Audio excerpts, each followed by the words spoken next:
பேசுவதில்லை, அது ஒரு குறை இல்லையே. குறை அழகென்று கொண்டால் வாழ்க்கையில் எங்கும் பிழையில்லையே. பெண்ணை அறிந்து கொண்டேன், இயல்பை அழகு என்பேன். பூவை வரைந்து அதிலே மீசை வரைய மாட்டேன். மௌனம் பேசும்போது சத்தம் கேட்க மாட்டேன்.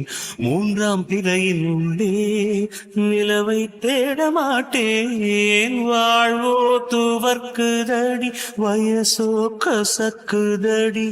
சைகையிலே என்னை மன்னித்து சாபம் தீரடி. நான் பேசும் பெண்ணி என்னை மன்னிப்பாயா?